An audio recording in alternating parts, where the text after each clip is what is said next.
When you look at me now, you probably see only an old woman, 73 years old, with gentle wrinkles carved by time, and hands that spend their afternoons stitching quilts in a rocking chair by the porch.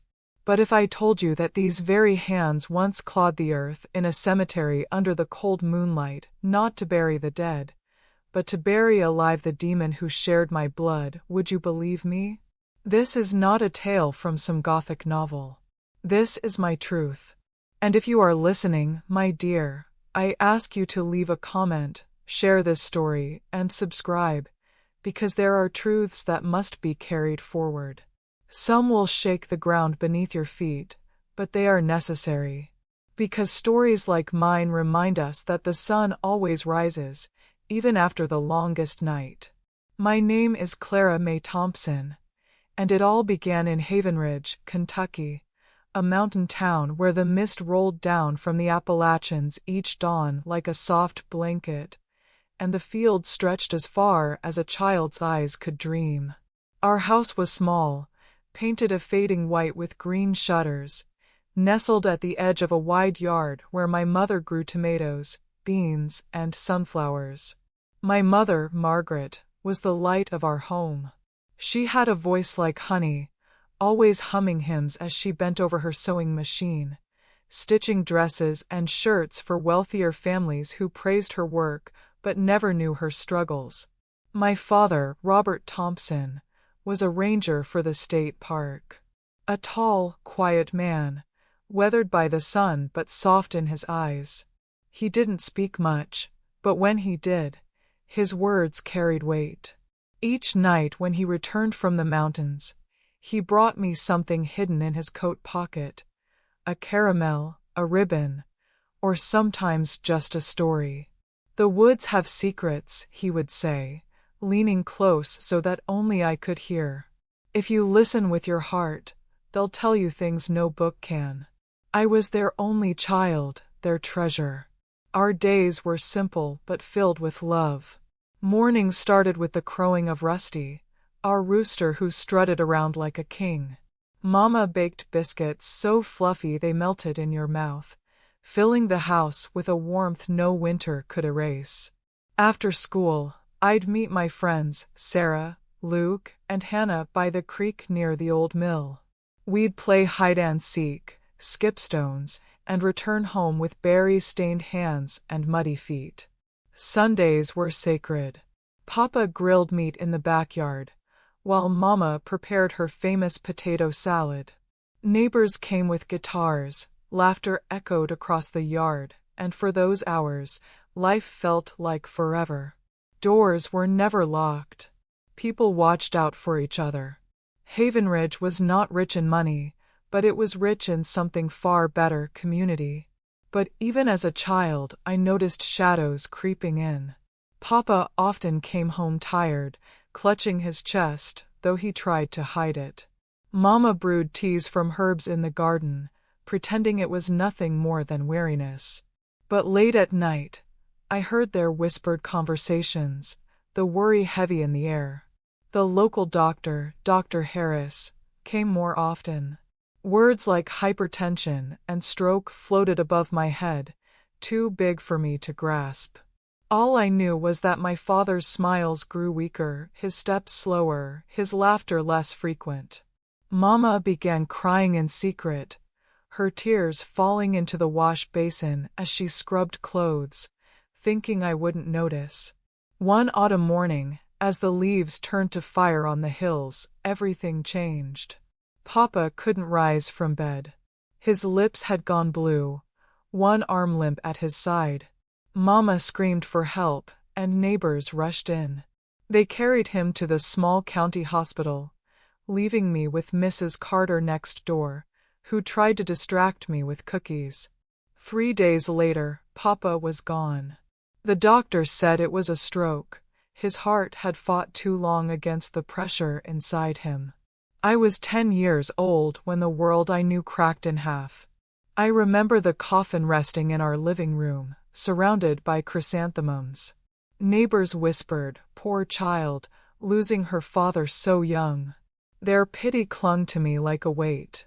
Mama, draped in black, seemed to age 10 years in a week.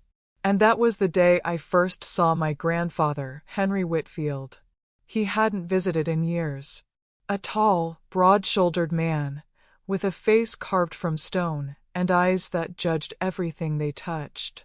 Dressed head to toe in black, he walked into the church and didn't even remove his hat. He was Papa's father, but he had never approved of my mother. Not good enough for Robert, Mama once whispered to me, though she never spoke ill of him otherwise. That day, he shook hands coldly, gave me a quick nod, and sat apart, as though the funeral were more duty than grief. But when the service ended and others went home, he remained. A suitcase sat by his feet. His gaze scanned the house like a man inspecting property. And I knew, though I was only a child, that something had shifted. The warmth of our little home was about to be replaced by a storm. At first, Mama told me he was staying only to help us with paperwork, pensions, and the affairs my father had left unfinished. But it soon became clear he had no intention of leaving. A woman and a girl can't manage alone, he declared one evening, his voice filling the kitchen like a verdict. Robert wouldn't have approved of that. As his father, it's my duty to take charge. Mama, too weak from grief, nodded silently. His presence seemed to offer stability. He had a pension, after all, and money was growing tight. But even in those early days, I sensed a different truth. It began with furniture moved without permission, then meal times dictated by his rules. Mama's sewing machine, once the heart of our living room, was banished to a corner of the bedroom. A decent widow doesn't receive strangers in her parlor, he said sharply. Soon, Mama's friends stopped visiting. He hovered nearby, disapproving of laughter, inventing errands to interrupt their conversations. I still went to school, but my days ended with him waiting at the gate, insisting I walk straight home. A girl roaming the street invites trouble, he muttered. Playtime was over. Freedom was over. One afternoon, I found Mama crying in the kitchen. Her eyes swollen, her hands trembling as she stirred a pot of beans. Later, I learned why. Grandfather had discovered letters, the love notes Papa wrote her when they first courted. He called them indecent and burned them in the fireplace, along with photographs Mama had cherished. He wasn't just burning paper. He was burning her joy. That night, Mama stared at the ashes long after the fire had gone cold. Something inside her dimmed. And so, my dears, the walls of our little home began to close in. The man who should have been a source of comfort was becoming the shadow in every corner. He silenced the laughter, erased the memories, and reshaped our lives into a cage. At that age, I didn't yet know the word oppression, but I felt it in my chest every time he entered the room. A storm was gathering, and I, Clara May, would soon learn how cruel family can be when love is replaced by control. If you're still listening, stay with me, because what came after would push us beyond fear into choices no child should ever have to make. Don't forget, if this story touches you, leave a comment, share it, and subscribe. Sometimes the only way these stories live on is through the voices of those willing to carry them. The weeks following my father's burial blurred together, like a long winter night that refused to end. At first, I told myself my grandfather's presence was temporary, that once the papers were signed and the finances settled, he would return to his home in Lexington. But the suitcase by the living room wall remained. His heavy boots echoed in every room. His voice, sharp and commanding, filled the house until it felt as though no space belonged to us anymore. A widow needs guidance. A girl needs discipline. Those words became the chains he wrapped around us. At first, the changes seemed small. He rearranged the living room furniture, claiming his way made better sense. The rocking chair my father used every evening by the fireplace was dragged into a corner. "A chair's no good if it faces the wrong wall," he grumbled. I wanted to scream that it was fine the way Papa left it, but Mama shushed me with a glance, her eyes pleading for silence. Meal times became his decree. Supper at 6 sharp. Not a minute later. Even if Mama was in the middle of sewing or I hadn't yet finished my schoolwork, the table had to be set at his command. But it was when he ordered Mama's sewing machine out of the parlor that the house shifted for good. That Singer machine had been more than just steel and wood, it was Mama's livelihood, her pride. Clients used to come in with fabrics and smiles, leaving with dresses that carried her touch of grace. Now, shoved into the dark corner of her bedroom, it became a secret shame. "A decent woman doesn't welcome strangers into her home," Henry announced, his eyes narrowing. "You'll sew for this family, and no one else." Within weeks, the steady stream of customers vanished. So did Mama's laughter. The friends who once dropped by with pie or conversation stopped coming. At first, they knocked timidly, asking why Margaret never seemed free anymore. Soon, they stopped knocking at all. Whenever Mama tried to chat with neighbors, Henry would appear leaning in the doorway, arms crossed, glaring until the words shriveled into silence. Even my life at school began to shrink. I was no longer allowed to linger after class. "A girl wandering about gives people things to gossip about," he muttered. Each afternoon, his tall figure stood like a sentinel by the school gates. The other children teased me at first, whispering that I had a watchdog grandpa. But their laughter faded when they saw the way his hand gripped my shoulder, not lovingly, but as if claiming ownership. My friends, Sarah, Luke, and Hannah, stopped asking me to play. What use is a friend who can never come? It was a rainy Thursday when I learned what cruelty truly meant. I came home to find Mama standing in front of the fireplace, her hands trembling, her eyes red. The smell of burning paper filled the air. On the hearth lay ashes, the love letters Papa had written to her when they were young, the photographs of their courtship, the laughter of another time captured in faded ink. Henry's voice thundered, "Sentimental nonsense. Better to forget such foolishness. A proper widow lives in the present, not the past." Mama said nothing. She just stood there, staring at the smoke as if her soul had gone up with it. I watched the light drain from her eyes, and something inside me cracked. He wasn't just erasing paper. He was erasing her joy, her history, the proof that love had once made this house shine. From that day forward, our home became his kingdom. Music? The devil's distraction. He confiscated the radio Papa once tuned to bluegrass and hymns. Clothing? Too bright, too bold. Mama's dresses of floral colors were shoved to the back of the closet, replaced with dull browns and blacks. Even Sundays changed. Before, church was a place of peace, where Mama and I sat in the back pew, quiet and comfortable. Now, Henry marched us to the very front row. His hand pressed firmly against my back as though showing me off. To the town, he was the grieving patriarch caring for his son's widow and child. To us, he was the warden, parading his control like a medal. The mask he wore in public made my skin crawl. Neighbors shook his hand, thanking him for stepping up to support us. But behind closed doors, he ruled with iron fists and iron words. When I turned 12, Mama tried to break the silence with a spark of celebration. She baked a chocolate cake from scratch, saving coins she had hidden from her sewing money. She whispered her plan to invite Sarah and her parents for a small supper. For the first time in months, I felt a flicker of joy. But Henry found out. His face turned red as he shouted, "A party? With what money? Do you think we're rolling in riches? Do you think a widow and a child deserve such nonsense?" Mama begged, showing him the coins she had saved.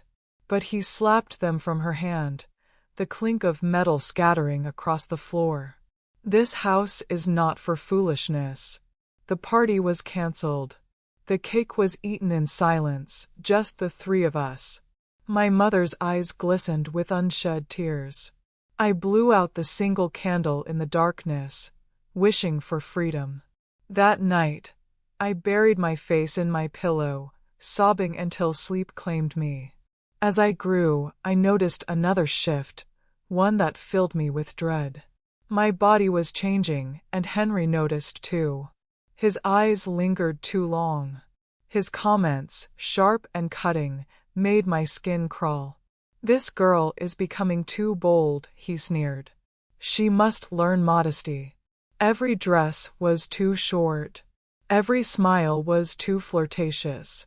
Mama argued once, timidly, saying I was just a child. His reply chilled us both. Children grow. Better they learn their place early. His friends began visiting more often. Old men with whiskey breath and calloused hands. They sat in our parlor, laughing at crude jokes, their eyes following me whenever I carried in trays of cornbread and drinks. Their stares made my stomach twist, but Henry didn't stop them. On the contrary, he seemed proud. "She'll make a fine wife someday," he would say, his voice heavy with a meaning I didn't fully understand but feared deeply. One evening, long after his friends had left, Henry called me to the living room. His breath reeked of liquor, his face flushed. "Come here, girl," he ordered. I froze, every nerve screaming. "You're just like your grandmother was at your age," he muttered, his eyes dark. "She learned how to obey. So will you." I bolted for my room, locking the door behind me, my heart hammering. Mama found me trembling, and when I told her, I saw something flicker in her eyes, not just fear, but anger. "Clara May," she whispered, gripping my hands. "Whenever he drinks, stay in your room. Don't let him near you. Promise me." I promised. But a week later, he noticed the locked door. His fist thundered against the wood. "No locked doors in this house," he roared. The next day, my key was gone. That was when I understood. We were trapped. From that moment on, fear became our constant companion. We tiptoed through each day, careful not to trigger his wrath, careful not to attract his gaze. The house that once rang with laughter had become a cage lined with silence. At night, I lay awake, listening for footsteps, praying that dawn would come quickly. But deep down, I knew dawn wouldn't save us. Something far darker was rising.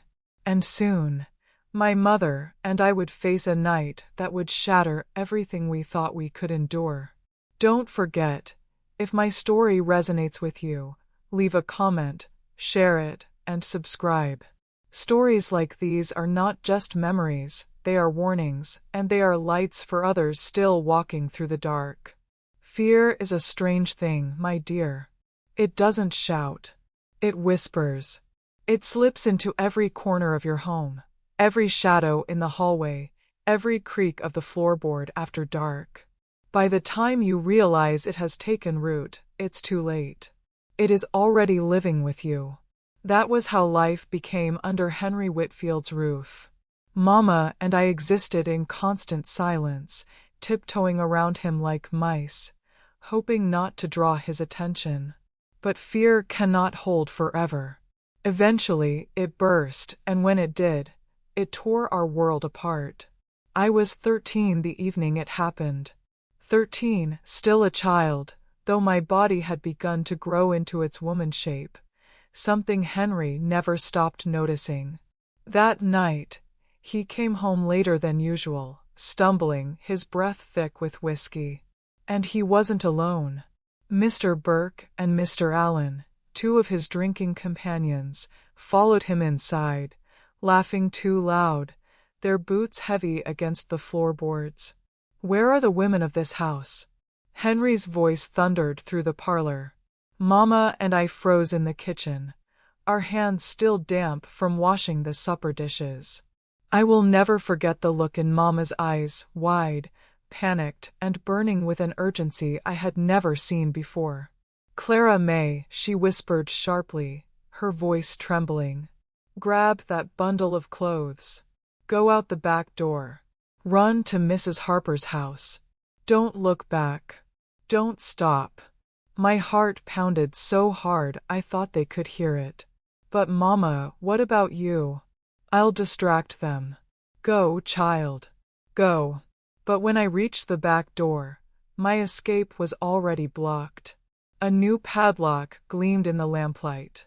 Henry had locked it himself, suspicious as always. The key was nowhere to be found. I turned back, my throat closing. "Mama," I whispered. "It's locked." And then his shadow filled the doorway. Henry's grip on Mama's arm was like iron. He dragged her into the living room, his voice booming. "You thought you could trick me? Nothing happens in this house without me knowing." Burke and Alan laughed, already sinking into chairs, their eyes roaming toward me. Mama tried to push me behind her, whispering frantically, "Hide, Clara May. Please." She shoved me toward the small kitchen closet, pulling the door shut with trembling hands. Inside that darkness, I curled up, pressing both hands over my mouth to silence my breathing. But the walls were thin, and the voices outside cut through them like knives. "I will not paint every detail for you, my dear. Some wounds are too sacred to drag into the light. What I can tell you is that the parlor that night became a battlefield of cruelty and despair. I heard Mama's voice begging, pleading, then her cries choked into silence. I heard their laughter, coarse and terrible, mingling with Henry's orders. And when the closet door swung open, the lamplight spilling in, I knew hiding was no longer enough. They found me. That was the night Mama and I lost more than our dignity. We lost the last of our innocence, the last threads of safety in the world. When it was over, the house was silent, too silent. The kind of silence that crushes you more than any noise. The three men stumbled out before dawn, as if nothing had happened. As if they hadn't destroyed 2 lives under that very roof. I found Mama at the kitchen table, her face swollen, her eyes empty. She was stirring a cup of coffee that had gone cold, her hand shaking so badly the spoon rattled against the cup. Our eyes met, and for the first time in my young life I saw my mother broken. Truly broken. "Mama," I whispered, dropping beside her. My own body ached in ways I didn't have words for. My soul felt like it had been ripped open. "Let's leave. Please. Let's go anywhere." Her lips trembled. "Where, Clara May? Who would believe us? He's respected. We are just 2 women." Hopelessness wrapped around us like a shroud. In the days that followed, Henry acted as though nothing had happened. Worse, he became almost kind, bringing small gifts, allowing us freedoms he had long denied. It was his twisted way of ensuring silence, chaining us with fear and manipulation. But silence did not erase the scars. I stopped going to school, terrified of faces that might see through me. Mama moved through the house like a ghost, her eyes always downcast, her hands mechanical. When his friends came again, we hid in the bathroom, the only room with a key he hadn't taken. Sometimes it worked. Sometimes it didn't. We were always bracing for footsteps, always listening for the jangle of keys in the lock, always praying for dawn. Weeks later, Mama began to grow pale, weak in the mornings. She clutched her stomach, retching, her face drawn with terror. At first, I thought she was ill.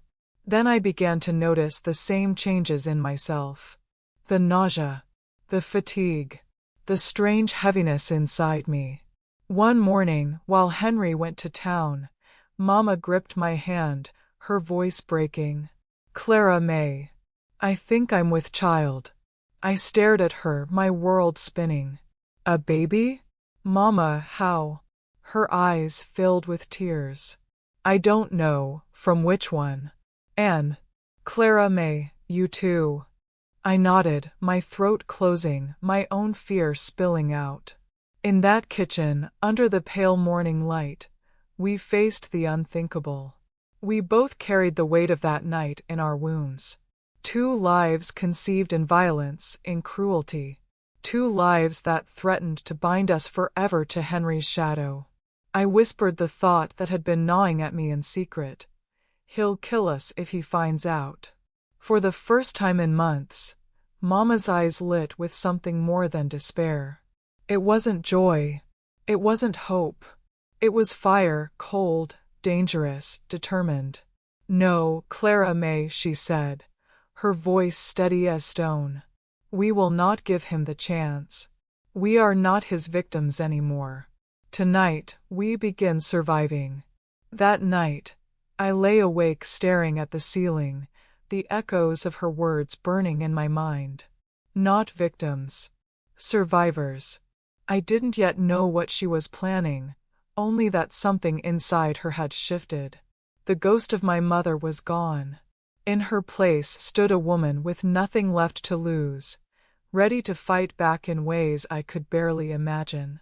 And that, my dear, is when the storm inside our home turned into something else entirely, a storm that would carry us all the way to the cemetery, where the living and the dead would meet in judgment. And if you are still here listening, don't forget to leave a comment, share this story, and subscribe.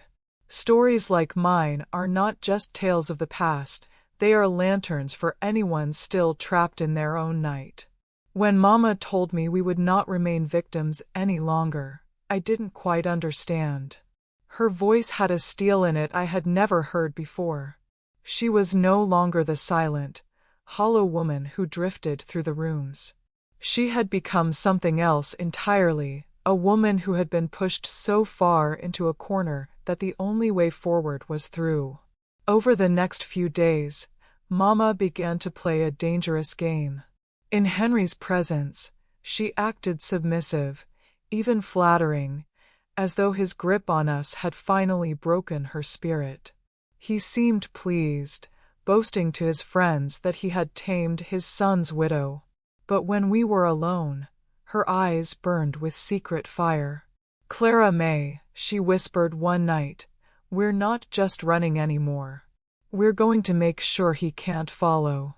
She showed me her hiding place, a hollowed bar of soap, where she tucked away coins scraped from market change, a few dimes left behind in Henry's pockets. Little by little, she built a fund for escape. She also pulled out a tattered family notebook from under her mattress. "These are my grandmother's notes," she explained. She knew every herb in these hills, which ones heal, and which ones put a man to sleep.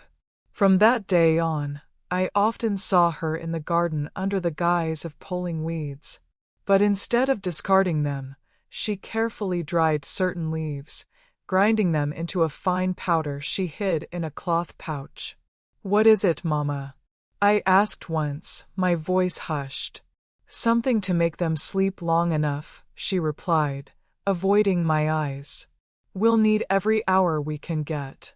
We studied Henry the way a hunter studies prey. What time he drank, when his temper flared, where he kept his keys.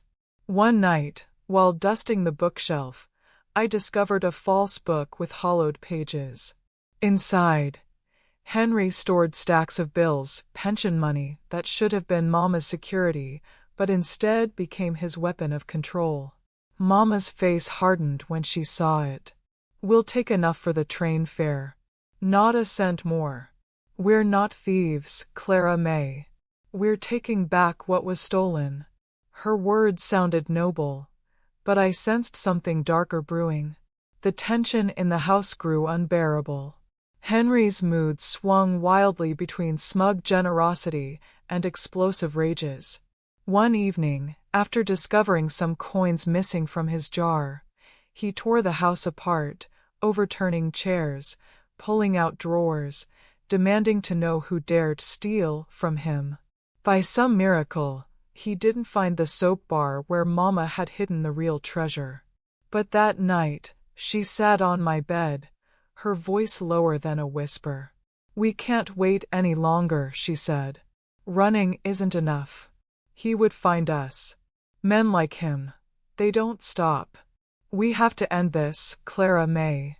Her face frightened me, not because of weakness, but because of the terrifying clarity in her eyes. It came sooner than we expected. On a Friday evening, Henry announced that Mr. Burke and Mr. Allen would be joining him for drinks to celebrate some deal. He ordered Mama to prepare food and set the parlor in order. I knew immediately this was it. The chance. Mama slipped the powder into the bottle of whiskey Henry had been saving for special occasions. Her hands were steady as she poured the amber liquid into 3 glasses, her smile polite, even sweet. "Ladies serving men, as it should be," Henry boomed, clinking glasses with his friends. My stomach churned as I watched them drink. At first, nothing seemed different. They laughed, they bragged, they tossed cards onto the table. But within half an hour, the room grew sluggish. Burke's words slurred. Allen dropped his cards to the floor and didn't bother to pick them up. Henry's eyelids drooped, his boastful voice fading to a mutter. Then silence. 3 men who had once towered over us now lay sprawled across the chairs and floor, their snores rumbling through the parlor. Mama's voice cut through the tension. "Quick, Clara May. Gather only what we need." I ran to the bedroom, stuffing clothes and Papa's photograph into a bundle. Mama retrieved the money from the false book. My heart thundered as I imagined the train pulling away, the miles opening between us and this nightmare. But Mama wasn't finished. She stood in the doorway, her gaze fixed on Henry's unconscious body. "No," she said, her voice low and steady. "Running isn't enough. He needs to face what he's done." Before I could protest, she disappeared into the backyard and returned with Papa's old wheelbarrow and a coil of rope. "Help me," she ordered. I froze. "Mama, what are you doing?" Her eyes burned with that terrifying calm. "We're taking him to the cemetery. To his wife's grave. To his son's grave. Let him answer to the dead he dishonored." My hands shook, but I obeyed. Together, straining with all our strength, we lifted Henry into the wheelbarrow, covering him with burlap sacks. The night air was cold, the road long and empty. Every shadow made me jump, every rustle of leaves sent my heart into my throat. But desperation gave us strength. The gates loomed tall and rusted, groaning as Mama unlocked them with an old key the caretaker had once entrusted to her. We pushed the wheelbarrow through rows of silent gravestones until we reached the far corner where Papa and Grandma Sarah lay side by side. There, behind Papa's tombstone, tools had been hidden: a shovel, a hoe. Mama must have placed them there earlier. "Dig," she said simply. We clawed at the earth until blisters stung our hands. When the hole was 3 feet deep, Mama nodded. Together, we dragged Henry's limp form into the shallow grave, propping him so that only his head remained above ground. As we shoveled dirt back around him, securing his body in the cold earth, my chest heaved with a confusion of emotions: fear, guilt, satisfaction, terror. Mama tore a scrap of paper from her notebook and wrote a single line. She pinned it to a stick before Henry's face. "Do you think your son would be proud of the man you became? I stared at Henry's head rising from the earth, his face slack with unnatural sleep, the note swaying in the breeze. It was grotesque, terrifying, and yet, for the first time in years, I felt something like relief. Mama gripped my hand. Come, Clara May. We've a train to catch. As we left the cemetery, the moonlight spilling across the graves, I couldn't help but wonder, had we just saved our lives, or damned our souls? Stay with me, my dear. And if you're still here listening, don't forget to leave a comment, share this story, and subscribe. Some stories, no matter how heavy, must be carried together. The night air clung to us as we left the cemetery, our bundles tight against our chests. Behind us, Henry lay buried to his shoulders, his sleeping face turned toward the gravestones of the very family he had dishonored. Every step away from that place felt like a step out of hell. But fear still chased. The dirt road stretched on like eternity, each crunch of gravel under our shoes too loud in my ears. I kept expecting a lantern to appear behind us, heavy footsteps pounding closer. Mama's grip on my hand was iron. Don't look back, Clara May, she whispered. We're done looking back. When the flickering lights of the Havenridge station finally appeared, relief nearly buckled my knees. A few early travelers milled about, mill workers, a family with a crying baby, an old man carrying a crate of chickens. To them, we were just another pair of tired women with small bundles. No one suspected the storm we carried inside us. The whistle shrieked, the platform shuddered, and the train arrived in a hiss of steam. Mama guided me into the last car, far from prying eyes, and we sank into a dark corner seat. As the wheels clattered over the rails and Havenridge slipped into the distance, I pressed my forehead to the window. The lights of home grew smaller, then vanished. I knew in my bones I might never see that town again. The steady rhythm of the train lulled the other passengers into drowsy silence. But inside me, questions screamed. What if Henry woke sooner than Mama expected? What if Burke and Alan untied themselves and came after us? What if the whole town learned what we'd done? Mama, I whispered, my voice shaking. What if he finds us? Mama's eyes stayed fixed on the darkness outside. Men like your grandfather live on appearances. When people find him like that, half buried and disgraced, his pride will keep him quiet. He'll never admit what truly happened. His shame will be our shield. Her voice was so steady that for a moment, I believed her. But I also knew shame wasn't always stronger than rage. At some point, exhaustion pulled me into sleep. In my dream, Papa stood by the riverbank, just as I remembered him, tall, quiet, with kind eyes. He held out his hand to me. Keep moving forward, Clara May, he said softly. The past is behind you, like water that's already flowed. Always look ahead. I woke up with tears on my cheeks. For the first time in months, they weren't tears of fear, but of longing. By late afternoon, the train hissed into Charleston, South Carolina. The city shocked me. Havenridge had been small and slow, but Charleston bustled with soldiers in uniform, women in crisp dresses, carriages rattling down wide cobblestone streets. The salt of the sea breeze mixed with the scent of magnolia. Mama stood straighter here, as though the very air gave her strength. We'll go straight to the Navy headquarters, she said. Your Uncle Samuel is stationed there. He will help us. Her certainty steadied me, though doubt gnawed at my stomach. They hadn't spoken in years. Would he even take us in? The headquarters loomed, whitewashed walls and iron gates guarded by two men in uniform. Mama's shawl was pulled tight, but her voice was firm. I am Margaret Whitfield, sister to Lieutenant Samuel Whitfield. This is my daughter, Clara May. We need to see him. It's urgent. The guards exchanged skeptical glances. One disappeared inside, while the other kept us waiting, his rifle gleaming in the sun. Minutes stretched like hours until finally, the first guard returned, and with him, a tall man in dress uniform, shoulders broad, his presence commanding. At first, his face was unreadable. Then his eyes softened, and I saw it. The resemblance to Mama, though sterner, sharper. "Margaret," he said, almost in disbelief. "After all these years." And when his eyes fell on me, his jaw tightened, as though he understood without words that something terrible had happened.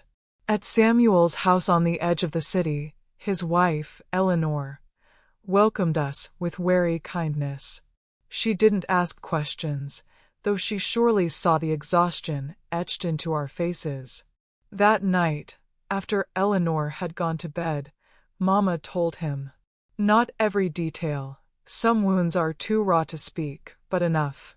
Enough for Samuel's fists to clench white, for the veins in his neck to strain, for the soldier's mask to crack into the rage of a brother who had failed to protect his kin. "Why didn't you come to me sooner?" he demanded. Mama's voice broke. "Because you never forgave me for marrying Robert. But none of that matters now. Please, Samuel, help us." His face hardened. "You'll have my protection. Whatever it takes."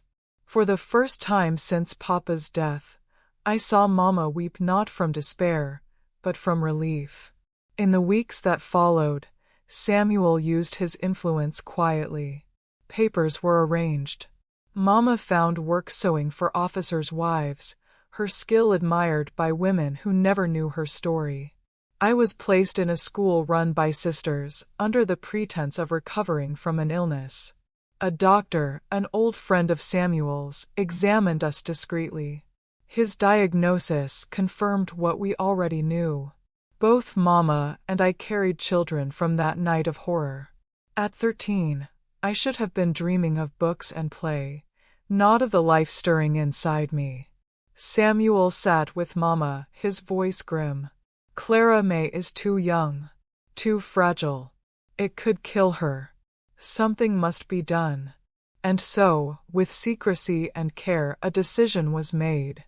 I will not linger on the details, but know this: the child I carried never came to be. It was both a release and a quiet mourning, a scar that never left my soul. Mama, though, chose differently. "This child is not to blame," she told me one night, her hand resting on her stomach. "Perhaps she is our chance at a new beginning." The months turned, and soon my little sister Lillian was born, a baby whose first cry cut through our house like sunlight breaking through storm clouds. Mama's eyes, once dimmed, shone with love again as she held her. But even as we settled into a fragile peace in Charleston, a shadow lingered. Somewhere back in Havenridge, Henry would eventually wake. His pride would burn, his shame would fester. And though Samuel promised we were safe, I often lay awake at night, staring at the ceiling, wondering, was the monster buried for good, or was he already searching for us? Stay with me, my dear, because in part 6, I will tell you how we rebuilt a life, how love found me when I least expected it, and how the past, no matter how far you run, always leaves its marks. And if you've followed me this far, please leave a comment, share, and subscribe. These stories are not just about survival, they are reminders of the strength buried inside each of us, waiting for its moment to rise. Time, my dear, does not erase pain. It does not sweep away the shadows, but it does soften their edges, like the tide smoothing jagged rocks. That's what the years in Charleston became for Mama and me, not freedom at first, but a gentler kind of prison. The bars were memory and silence, and the locks were fear. Yet even within that prison, life found cracks through which it bloomed. At 13, while my classmates studied arithmetic and giggled about dances, I carried secrets heavier than my small frame should have borne. The doctor's procedure had saved my body, but my mind remained knotted with shame and fear. I avoided the eyes of boys, flinched at sudden noises, and often woke up screaming in the night. Mama soothed me, rocking me like I was still a child. "You survived, Clara May," she whispered. "That's enough for now. One day, you'll find joy again. I swear it." Her promise felt impossible then. But slowly, inch by inch, life began to take root in me again. The birth of my baby sister, Lillian, was like a candle in a dark room. Her tiny fists, her hungry cries, her innocent eyes, they became the rhythm of our household. For Mama, Lillian was redemption. For me, she was proof that innocence could still exist in a world that had stolen mine. I adored her fiercely. When she reached for my finger with her small hand, something inside me healed, just a little. I swore to myself that no harm would ever touch her as long as I lived. Uncle Samuel, true to his word, protected us. His name carried weight in Charleston, and no questions were asked. We were known as the Widow Margaret and her 2 daughters, sheltered by her brother, a respected Navy officer. The truth remained our secret. At 14, I was sent to a school run by sisters. At first, I sat in the back, silent, certain that everyone could see the stain of my past written across my face. But the sisters, patient and firm, coaxed me forward. They gave me books, histories, poems, stories, and in those pages I found escape. Words became my refuge. They reminded me that life was bigger than Havenridge, bigger than Henry Whitfield, bigger than even the scars I carried. One sister in particular, Sister Agnes, told me one day, "Child, broken bones mean stronger than before. So do broken hearts, if you let them." I clung to that. By 17, I was accepted into Charleston Teachers College. Education had become my anchor, the one thing that gave me a sense of control. I told myself I would live quietly, alone, with books and children in my classroom. Marriage, I thought, was for other girls. Then I met Daniel Harper. He was a young mathematics instructor, newly arrived from Savannah. Tall, with round spectacles that caught the light, and a smile so patient it disarmed me. He didn't chase me the way some men did. Instead, he noticed the way I lingered after class, the way my hands shook when I tried to speak. "Miss Thompson," he said one day, his voice gentle, "you have a mind like a river, deep, steady, always moving forward. I hope you let others see it." His words startled me. No one had ever spoken to me that way. Not about my mind. Not with such respect. At first, I pushed him away. Every time his hand brushed mine, my body recoiled with memories I could not silence. There were nights when I wept, certain I would never be whole enough to be loved. One evening, after I flinched from his touch, I broke down. "I'm not like other girls, Daniel," I confessed through sobs. "I'm damaged. Broken. You don't want me." He sat quietly, not rushing to fill the silence. Then, in the softest voice, he said, "Clara May, a vase that has been broken and mended with care is not worthless. It is unique. And the cracks are not a weakness. They are proof of survival. I am not here to fix you. I am asking for the honor of loving you, scars and all." Those words pierced through the layers of fear. For the first time, I let myself believe I was not beyond love. Our courtship was slow, steady, and tender. He never pressed me, never demanded more than I could give. Instead, he read me poetry under the old oak trees, walked me home from class, and brought me little gifts, a pressed flower, a second-hand book, a pencil sharpened to perfection. Mama approved immediately. Uncle Samuel investigated, as he always did, and declared Daniel's family respectable. Even Lillian adored him, tugging on his hand and calling him Brother Daniel. But I still carried fear. Nights of nightmares still returned. There were times when I doubted myself, when shame whispered that happiness was not for me. Each time, Daniel's patience answered louder than my fears. 2 years into our courtship, Daniel asked me to marry him. He did not kneel with flourish. Instead, he simply held my hands across a park bench, his eyes earnest behind his spectacles. "Clara May," he said softly, "I don't promise you a life without shadows. But I promise to walk beside you when they come. Will you let me?" Tears blurred my vision.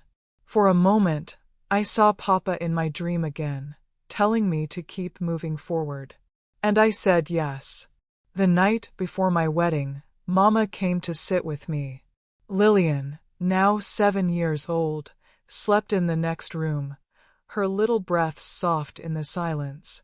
Mama's hair had streaks of gray, but her eyes still held that quiet fire. "Tomorrow you begin a life you chose," she whispered, brushing my hair. "With a man you love. That's more than many women ever get. Remember, the scars we carry are not marks of defeat. They are the proof we survived.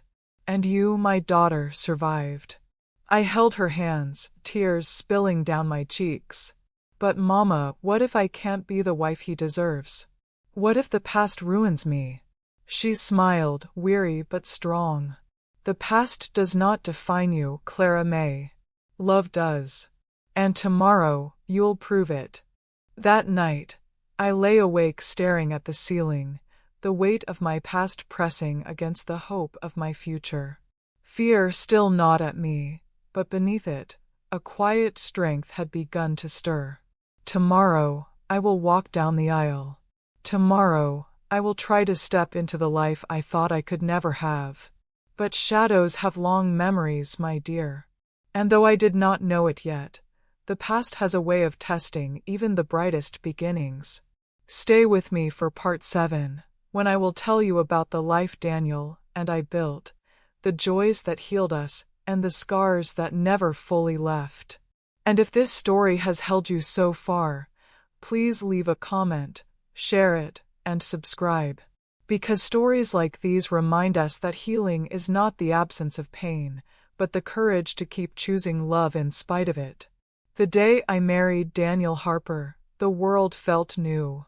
It was a simple ceremony at the chapel on campus, sunlight streaming through stained glass onto the worn wooden pews. Lillian, 7 years old then, scattered rose petals down the aisle as my flower girl. Mama wept openly, not from sorrow but from the overwhelming relief of seeing her daughter step into a future once thought impossible. And when Uncle Samuel, proud in his Navy uniform, walked me down that aisle, I felt Papa with me too. His spirit whispered in the rhythm of my steps, "Keep moving forward, Clara May." Daniel and I began our life together in a small rented home in Richmond, where he secured a teaching position at the university. Our income was modest, but our joy was rich. Even the simplest meals, beans with cornbread, stew simmered on Sundays, tasted sweeter when shared across a table we could call ours. At night, he read poetry aloud while I sewed. Sometimes he caught me staring at him, still half afraid it would all vanish. He would take my hand and remind me gently, "I'm here. Always." The shadows of my past did not disappear overnight. There were nights when nightmares woke me in a sweat, the old terror clawing through the years. But Daniel never grew impatient. He would sit up with me, rubbing circles on my back, whispering prayers until I calmed. And slowly, the nightmares grew fewer. Slowly, I began to believe in peace. When I held my firstborn son in my arms, something inside me healed in a way nothing else could. We named him Matthew, after Papa, whose middle name had been the same. The moment his tiny fingers curled around mine, I vowed he would never know the fear that had marked my childhood. He would grow in love, in respect, in safety. 2 years later, our daughter Caroline was born, and then another son, James, 3 years after that. The house rang with laughter, spilled milk, and bedtime stories. Daniel taught them numbers, I taught them words, and Mama taught them songs as she sat in her rocking chair, humming the same hymns I'd heard as a child.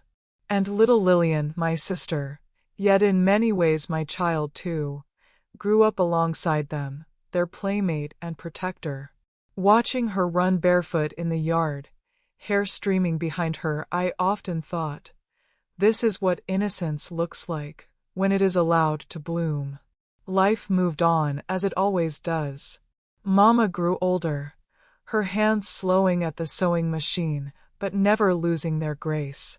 She lived long enough to see her grandchildren grow tall, long enough to open her own little boutique before retiring in peace.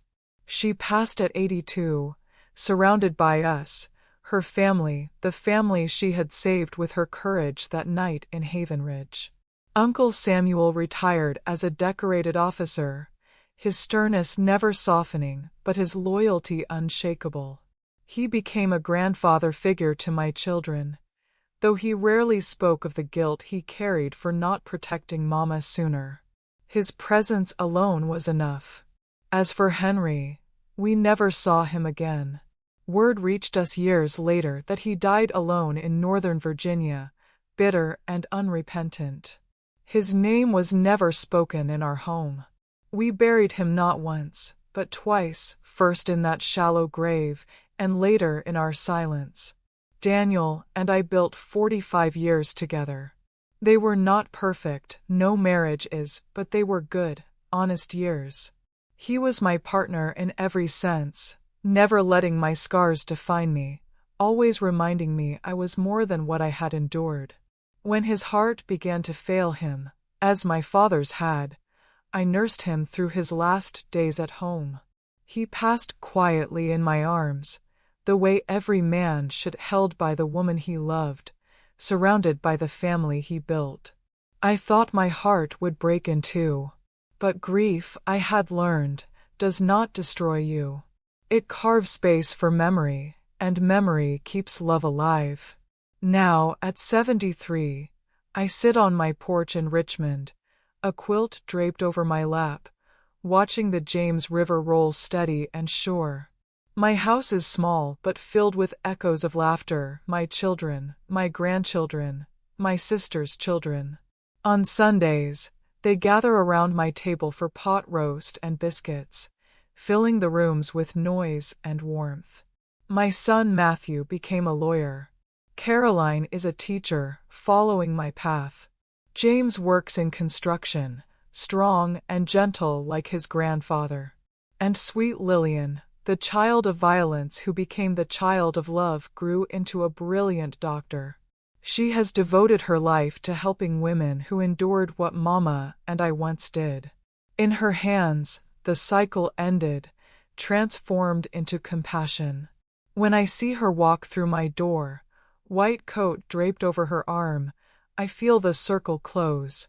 What was once our wound became her mission. Out of ashes, something good was born. Do I still carry scars?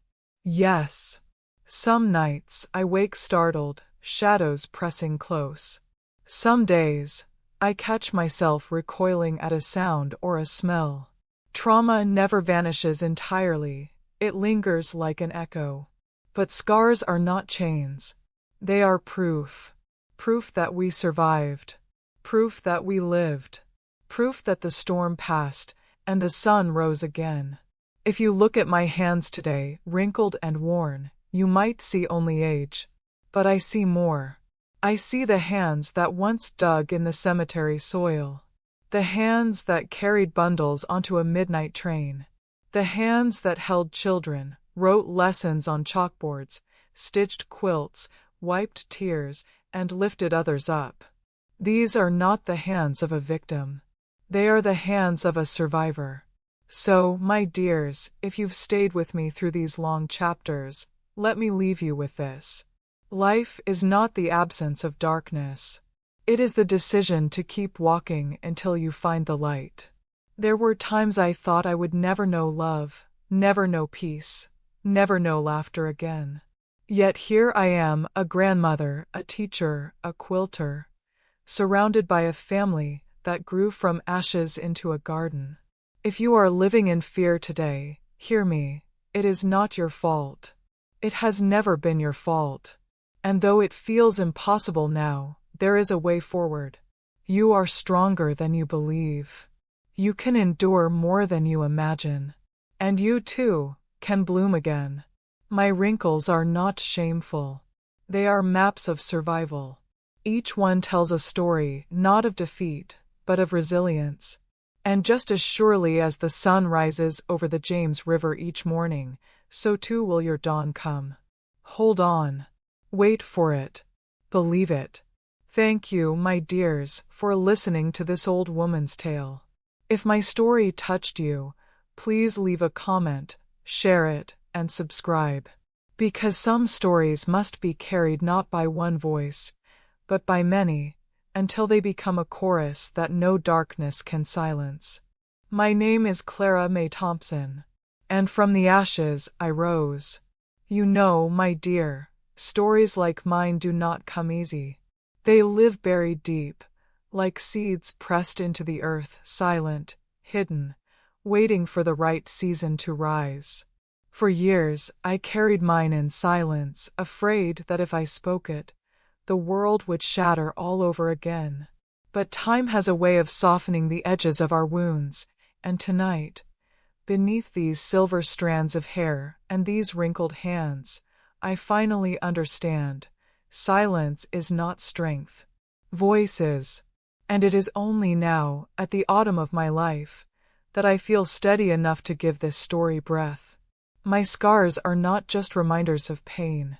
They are maps, proof that I traveled through storms and somehow found my way to calmer shores.